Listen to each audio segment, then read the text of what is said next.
देश को खींच के हमें उसी जगह पे ले आए हैं जहाँ पे हम 1947 में थे। बस यही तो दो लड़ाइयाँ हम लोग आज लड़ रहे हैं। क्या ये देश सबका है? बराबर से। एंड जितना हम लोग पिछले 12 सालों को खास करके देखते हैं, ये जो नफ़रत की राजनीति शुरू में 2014 के बाद थोड़े वक्त के लगा कि कम से कम कोई शर्म भी है, कुछ उसको आप छिपा रहे हैं, ढक रहे हैं। जब प्रधानमंत्री खुद खुल के जिस तरह की नफरती भाषण उन्होंने किए, मतलब मैं 6 ज़िलों में कलेक्टर रहा हूँ, कोई उस तरह के भाषण देता तो मैं तो उनको मानता कि उन्होंने बहुत बड़ा अपराध किया है। और आज किस तरह का देश हमने बनाया है। लोग अपने घर में ही नमाज नहीं ऑर्गेनाइज कर पा रहे हैं। क्या हम भी एक हिंदू पाकिस्तान बनना चाहते हैं, या हम ऐसा देश बनाना चाहते हैं जहाँ सबको बराबरी की जगह हो, इज़्ज़त की जगह हो? क्या हमारे मुस्लिम भाई और बहन इस देश के बराबर के नागरिक हैं?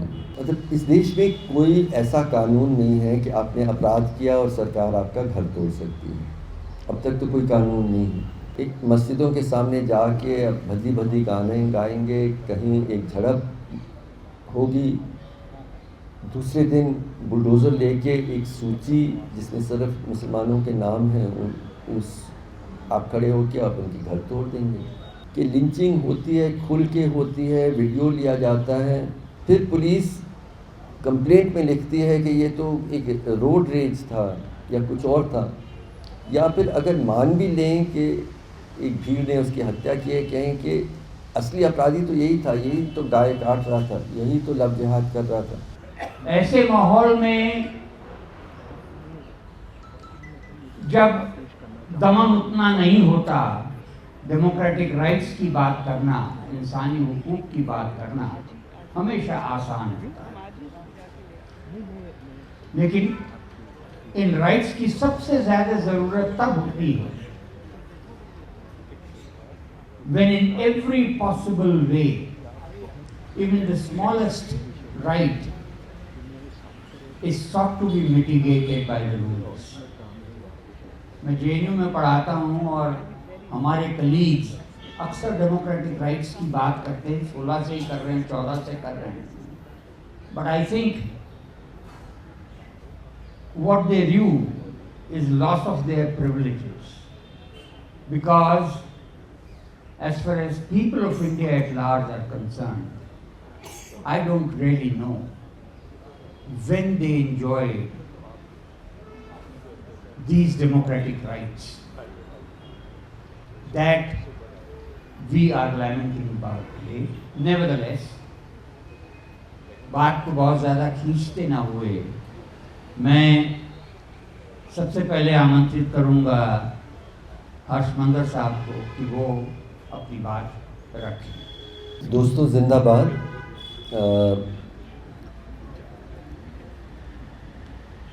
12 साल हम लोग किस जगह पे पहुंचे हैं, कहाँ शुरू करें? कभी कभी इतिहास एक किस्म का व्यंग करने लगती है। पिछले साल RSS ने अपने 100 साल पूरे किए। RSS अपनी स्थापना दिवस विजयदशमी के दिन मनाती है। 2025 में उनकी स्थापना दिवस 2 अक्टूबर पे पड़ी। तो यही इतिहास का एक किस्म का व्यंग या संकेत,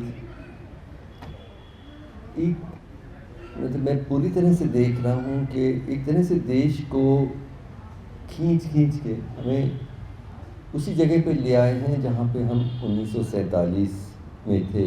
उसी दोराहे पे हमें खड़ा कर दिया गया है, हम भारत के लोगों को।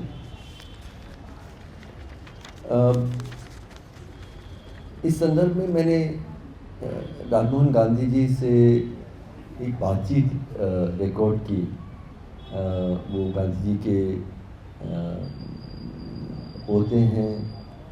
उस वक्त बच्चे थे जब गांधी जी की हत्या हुई। मैंने उनसे सवाल पूछा कि गांधी जी की हत्या क्यों हुई, आरएसएस का गांधी जी से इतना इतना ज़्यादा सख्त विरोध क्यों है।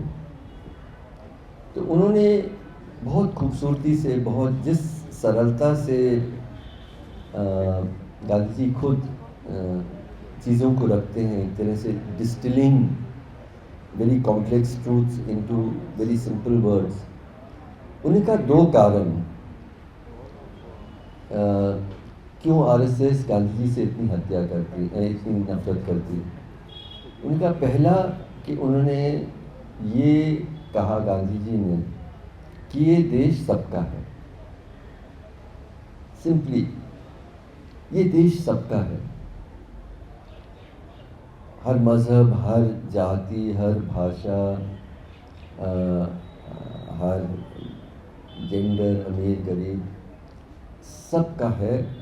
ये पहली बात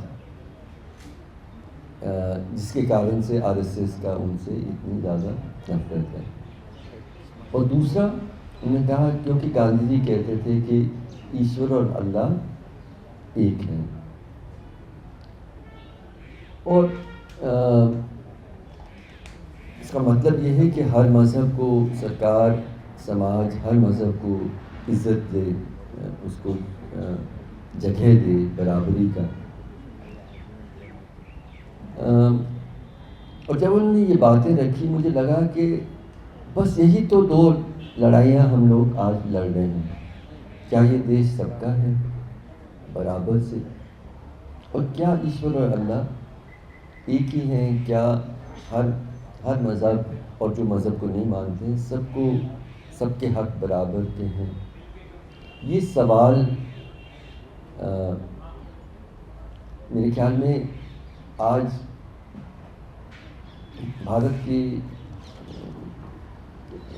की जो the tragedy of where we are standing, the crisis of where we are standing is to me very well summarized in these two, is very simple distillation of by Raghuvan Gandhi about what Gandhi ji stood for, which is why Hindutva विचार के लोगों ने उनसे इतनी ज़्यादा नफरत क्यों की। उस आरएसएस की चर्चाओं के संदर्भ में एक और बातचीत में मैं आकार पटेल से जब बात हुई थी तो आकार पटेल ने कहा कि अगर हम कहें कि आरएसएस की एक आइडियोलॉजी है, वो सही नहीं है। आइडियोलॉजी के बहुत सारे पहलू हैं। आप स्वदेशी को भी मान सकते हैं और आरएसएस के हो सकते हैं। आप अल्ट्रा ग्लोबलाइजेशन को भी मान सकते हैं, तब भी आप आरएसएस के हैं। तो what is it? He said RSS is the only thing that binds the RSS is hatred for Muslims. And जितना हम लोग पिछले 12 सालों को खास करके देखते हैं, ये जो नफरत की राजनीति, जब खुल के आपने नफरती मतलब शुरू में 2014 के बाद थोड़े वक्त के लगा कि कम से कम कोई शर्म भी है, कुछ उसको आप छिपा रहे हैं, ढक रहे हैं। लेकिन बहुत जल्दी वो सारे जो उसके पर्दे थे गिर गए। और I think when we reach 2024, जब प्रधानमंत्री खुद खुल के जिस तरह की नफरती भाषण उन्होंने किए, मतलब मैं 6 ज़िलों में कलेक्टर रहा हूँ, कोई उस तरह के भाषण देता तो मैं तो उनको मानता कि उन्होंने बहुत बड़ा अपराध किया है और नफरत फैला रहे हैं। तो पिछले आज के हालात के बारे में शुरुआती बात मैं यही कहना चाह रहा था कि आज के हालात ये हैं कि हमने 1947 में जो सोचा था कि इस देश को अपना रास्ता तय करना था उस वक्त, क्या हम भी एक हिंदू पाकिस्तान बनना चाहते हैं, या हम ऐसा देश बनाना चाहते हैं जहाँ सबको बराबरी की जगह हो, इज़्ज़त की जगह हो, जहाँ हर मज़हब, हर जाति, हर भाषा, इस सारी विविधता में हम लोग आगे बढ़ें। क्या एक समाजवादी देश का निर्माण भी हम करने जा रहे हैं? क्या आज़ादी, बोलने की आज़ादी, इबादत की आज़ादी, अपने शासकों को चुनना और उनकी आलोचना करने की आज़ादी, उनका विरोध करने की आज़ादी, और सबसे बढ़ के जो बाबा साहब ने हमें याद कराया था कि if there is the core idea of our constitution actually fraternity है, बंधुता है। बंधुता जो हिंदी शब्द इस्तेमाल हुआ है, संस्कृत से निकला हुआ शब्द है कि हम बंधे हुए हैं एक दूसरे से। हमारी भाषा, हमारे विचार, हमारे मज़हब सब अलग हो सकते हैं, लेकिन हम बंधे हुए हैं। आपके ऊपर अगर जुल्म होता है, आपके पैरों पे जंजीर होते हैं, तो मैं समझता हूँ कि मेरी आज़ादी मुझसे छीन गई है। आपके पीठ पे चाबुक लगे, जैसे पहलू खान के पीठ पे चाबुक लगी, मेरे पीठ पे दर्द होते हैं। एक दलित बच्ची का सामूहिक बलात्कार हो, मुझे लगे कि मेरी बेटी का बलात्कार हुआ है। वैसा देश बनाने का हमने फैसला किया था, वादा किया था। और आज किस तरह का देश हमने बनाया है? लोग सोच सकते हैं कि अब क्या फ़ायदा हम लोग इकट्ठा हो के इन बातों को दोहराएं। मुझे लगता है बहुत फ़ायदा है, बहुत ज़रूरी है, because I feel that we are moving in a direction which is clearly genocidal. मैं कुछ महीने जर्मनी में रह के आया हूँ, और वहाँ पे मैंने एक्चुअली नाज़ी जर्मनी का बहुत नज़दीकी से अध्ययन करने की कोशिश की। And actually I listed at least 20 ways जहाँ पे एग्जैक्टली जो नाज़ी जर्मनी में हुआ वो हमारे यहाँ हो रहा है। हम लोग एक जेनोसाइडल प्रोजेक्ट में रोज़ और गहराई से मतलब धकेले जा रहे हैं, और कई लोग उस धकेलने में शामिल भी हैं। क्या हमारे मुस्लिम भाई और बहन इस देश के बराबर के नागरिक हैं? इस सवाल पे जो पहली चीज़ राजीव गांधी ने कहा कि ये देश अगर सबका है, हिंदुत्ववादी सोच में नहीं, ये देश सबका नहीं है, और इस देश के मुस्लिम और क्रिश्चियन जो निवासी हैं, उन्हें कभी भी बराबर की नागरिकता के हक नहीं मिल सकते हैं। ये उनके that is the core of their ideology. What is citizenship? नागरिकता क्या है? नागरिकता, हैना आरेंट ने कहा कि citizenship is the right to have rights, हक रखने का हक। और अगर आप गहराई से सोचें, पिछले आज हम लोग इकट्ठा हुए हैं, मैं आपसे अनुरोध करूंगा कि क्या आज हमारे मुस्लिम भाइयों और बहनों को हक रखने का हक बचा है या नहीं? मतलब आप एक खुले मंच में खड़े होके मास किलिंग्स, मास रेप, एथनिक क्लेंजिंग की मांग कर सकते हैं, और सज़ा तो दूर, आपको एक बड़े मंत्री का पद यहीं दिल्ली 2020 में एग्जैक्टली 6 years ago, जिन्होंने मतलब उस पूरे 4 दिन का जो यहाँ पे सांप्रदायिक जो आग जो लगी थी देश शहर में, उसको लगाने वाला व्यक्ति हम लोग अगले दिन सुप्रीम कोर्ट में हाई कोर्ट में पहुंचे थे, दिल्ली हाई कोर्ट में। सब लोग परिचित हैं उस कहानी से, और जस्टिस मुरलीधर ने उन सारे वीडियोस को का रिकॉर्ड प्ले किया कोर्ट के अंदर, और सॉलिसिटर जनरल को मानना पड़ा कि हाँ ये तो हैं तो नफरती भाषण, तो एफआईआर दर्ज करो, हम सही वक्त उसके लिए चुनेंगे। और उसी रात को जस्टिस मुरलीधर का ट्रांसफ़र हो गया, और 6 साल निकल गए हैं, वो सही वक्त नहीं निकला है। और जिस व्यक्ति ने वो भाषण किया आज दिल्ली सरकार के मंत्री हैं, और ना सिर्फ मंत्री हैं, he is the law and justice minister, law and justice minister. इसलिए मैं कह रहा हूँ हक रखने का हक नहीं है। बुलडोज़र को आप देखें, बुलडोज़र मतलब इस देश में कोई ऐसा कानून नहीं है कि आपने अपराध किया और सरकार आपका घर तोड़ सकती है। अब तक तो कोई कानून नहीं है। और ये तय करना कि साबित करना कि आपने अपराध किया, उसकी एक प्रक्रिया होती है। आप पुलिस कंप्लेंट दर्ज करिए, एफआईआर दर्ज होगा, चार्ज इन्वेस्टिगेशन होगी, चार्जशीट होगा, ट्रायल लोअर कोर्ट में होगा, हाई कोर्ट में अपील होगा, सुप्रीम कोर्ट में अपील होगा, तब तय होगा कि आप अपराधी हैं।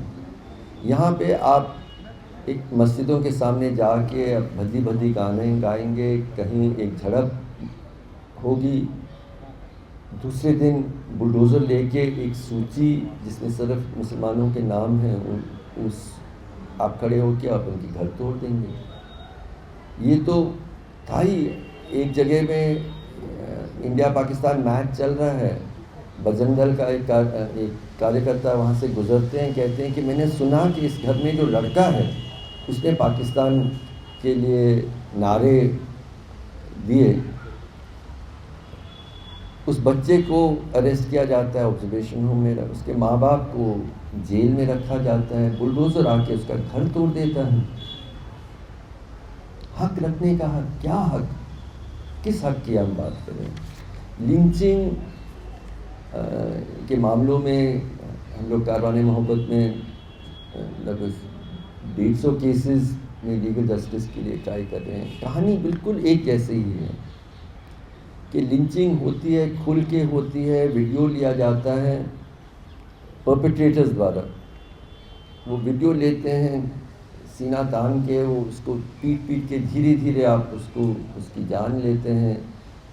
आखिरी वक्त में जब बहुत खून बह जाता है, वो पानी मांगता है, आप पानी भी नहीं देते हैं, वो आदमी बेहोश हो जाता है। उसको पुलिस जब आती है जानों के जैसे उसको घसीटते हैं। फिर पुलिस कंप्लेंट में लिखती है कि ये तो एक रोड रेज था या कुछ और था, या फिर अगर मान भी लें कि एक भीड़ ने उसकी हत्या की है, कहें कि असली अपराधी तो यही था, यही तो गाय काट रहा था, यही तो लब जिहाद कर रहा था। अब भीड़ थोड़ी उत्तेजित तो हो ही जाती है, और फिर इसी तरह से केस बढ़ता जाता है। You have ensured there is no, वो जो वीडियोस हैं आप उसको एविडेंस में ही नहीं लेते हैं जानबूझ के। जो डाइंग डिक्लेरेशन देना चाहिए वो आप लेते नहीं हैं। तो आप लिंचिंग एक नफरती माहौल बनाते हैं। लिंचिंग जब होता है तो लोगों को पूरा, अगर आखिर आप ऐसा अपराध कर रहे हैं जिससे आपकी फांसी हो सकती है, आप खुद उसका वीडियो ले रहे हैं, इसका क्या मतलब है? आपको यकीन है कि सज़ा तो दूर, मुझे तो इससे मंत्री पद मिल जाएगा, कुछ और हो जाएगा। हक रखने का हक, कहाँ हक रखने का हक? और बहुत सारे उदाहरण हैं, बस एक और मैं देता हूँ, बस देना चाह रहा हूँ। प्रार्थना करना, इबादत। एक महिला पब्लिक हॉस्पिटल में कोई बहुत बीमार थे उनका, तो वो नमाज अदा कर रहे हैं, उनको भीड़ अटैक करती है, अरेस्ट किया जाने का कि she is creating hatred against other communities. समझ में नहीं आता है हम किसी भी मंदिर में जाते हैं, इतने जगह लोग प्रार्थना करते हैं, छोटे छोटे ये हैं। नमाज आप पढ़ें तो दिस इज़ क्रिएटिंग हेट्रेड। लोग अपने घर में ही नमाज नहीं ऑर्गेनाइज कर पा रहे हैं। गुड़गांव में क्या हुआ था, पार्टीशन के बाद बहुत बड़ी मात्रा में यहाँ से लोग पाकिस्तान गए। मस्जिदें थीं लेकिन इस्तेमाल में नहीं रहे। बहुत सारों में, कई जगहों में मतलब गोबर रखने की जगह हो गई। फिर जब it became millennium city, large numbers came of migrants, उन्होंने कहा कि उसमें बहुत सारे मुस्लिम लोग थे, अब हमें इबादत के लिए हमें मस्जिद बनाने की इजाज़त दीजिए, नहीं देंगे। चलिए हम खुले में अपनी प्रार्थना करेंगे, उसकी भी इजाज़त नहीं देंगे। तो और देखो 108 प्लेसेस जहाँ पे नमाज पढ़ा जा रहा था, अब 20, 30, 10। तो वी आर इन एंड हमारी फिल्में देखें, जिस तरह की फिल्में बन रही हैं, exactly these kinds of films were made in Nazi Germany. इसी तरह से हिटलर अपने सारे सीनियर ऑफिशियल्स के साथ बैठ के उसको देखते थे, उसको प्रमोट करते थे। एक नाजी सिनेमा भी अब बन रही है हमारे यहाँ, उसी तरह की सरकार की सहमति के साथ। तो बस इतना कहना चाह रहा हूँ कि दो बातों से फिर से अपना I want to underline. One is that we have return to 1947। देश उसी दौराहे पे खड़ा है जहाँ पर वो 1947 में था। दो रास्ते हमारे सामने हैं। क्या हम लोग एक बराबरी, इंसानियत, सबके लिए आज़ादी, बंधुता, इस तरह का देश बनाना चाहते हैं, या फिर हम ऐसा देश चाहते हैं जो मनुस्मृति के विचारधारा के अनुरूप है। ये हम भारत के लोगों को तय करना है।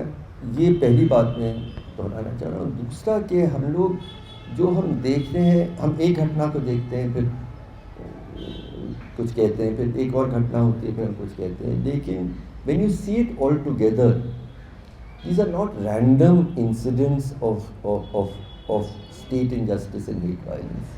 This is a genocidal project. We are in the middle of a genocidal project. और हम देखते जा रहे हैं, हम भारत के लोग इसको इजाज़त दे रहे हैं। इसको हमें पहचानना बहुत ज़रूरी है, और इसका हम मिल के, मैं मानता हूँ कि भारत के अधिकांश लोग इसका समर्थन आज भी नहीं करते हैं, लेकिन हम लोग खामोश हैं। हमारी चुप्पी इसको इजाज़त दे रही है। और इतिहास और अगली पीढ़ियाँ हमसे पूछेंगी कि आपने उस वक्त क्या किया।